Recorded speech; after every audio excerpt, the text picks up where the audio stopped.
Kuya, ano ba yung dapat nilang malaman na para naman na sa pagbili nila ng cellphone, hindi sayang yung pera nila, no? Oo. Dito kasi, pag bibili ka ng cellphone, aalamin mo yung intention mo. Pang-laro ba, pang-entertainment. Kung pang-entertainment, sabihin mo, ang hanapin mo yung speaker, yung display, yung features niya. Ang maganda dyan usually, Samsung, Infinix, at saka, well, Cam-On series na mga brand. Yun, maganda. Pero kung gaming, kasi sa makadamihan ngayon, mas lalo sa Pilipinas, parang nation of gamers na ang tawag natin sa sarili natin compared sa Asian countries. Sa atin, gaming talagang habol. So, in this case, with the Poco X7 Pro, compared to other phones, sasabihin natin high spec, within the budget na 15,899, sa Poco X7, meron kang paborito na feature ng lahat ng mga gamers talaga is yung Hyper OS by Xiaomi.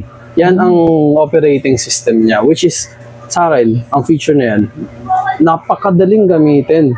Hindi mo na kailangan basahin ng buo, basta alam mo gamitin ng cellphone, okay na yan, mas lalo na kung gamer ka.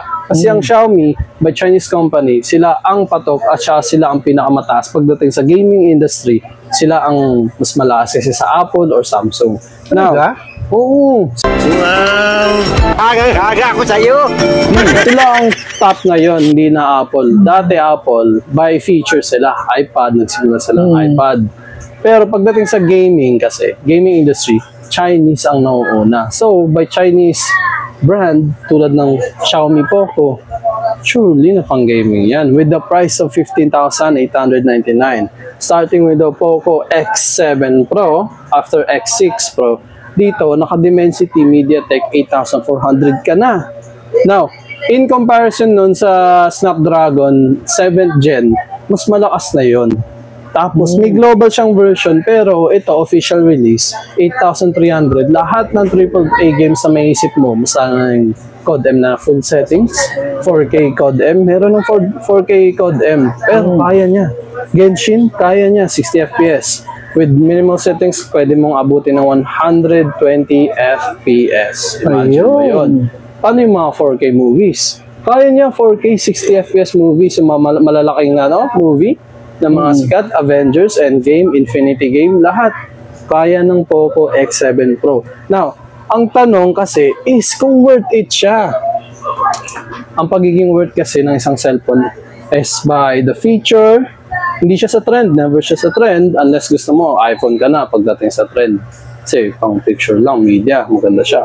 Pero pang gaming, for the worth price ng 15,000 mo, chipset mo, Dimensity 8300, comparable na sa mga kilalang Snapdragon na chipset.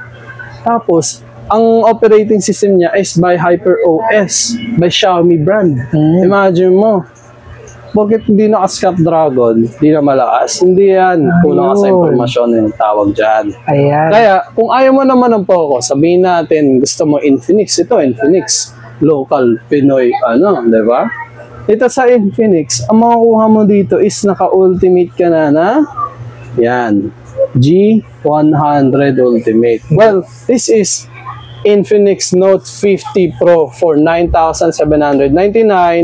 Meron ka na yan. Pero meron siyang plus version, which is ito. 7,000 nga lang. 17,599. And the reason why naka-plus sign siya, kasi iba na ang chipset niya. Ito ang chipset niya. MediaTek 8,000 din. 350 Ultimate 5.5G. Now, oo, mas malakas to kaysa sa Poco X7 Pro. In comparison sa dalawa, kung gusto mo ng raw gaming power, pwede ka mag Note 50 Pro Plus for 17,000. Now, for the Poco X7 Pro, ang kagandahan niya is yung feature niya.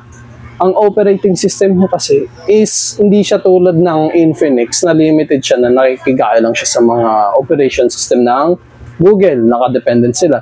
Dito, dependent sila sa sarili nilang system. Hindi na Google lang, hindi lang may sarili silang system by the Chinese brand. Pero, ako tatanungin mo, in my opinion, Chinese brand tayo pagdating sa gaming. Kasi sila ang patok na patok pagdating sa gaming industry.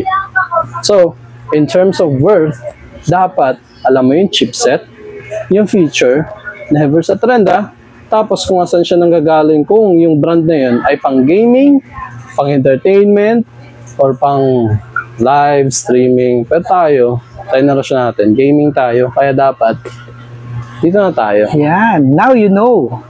Malalaman nyo yan. Kung gusto nyo magtanong, pwede kayo pumunta sa bodega ni Kuya. Kuya. Worth dapat ang bibili mo. So, know your worth. Yan, thank you, Kuya.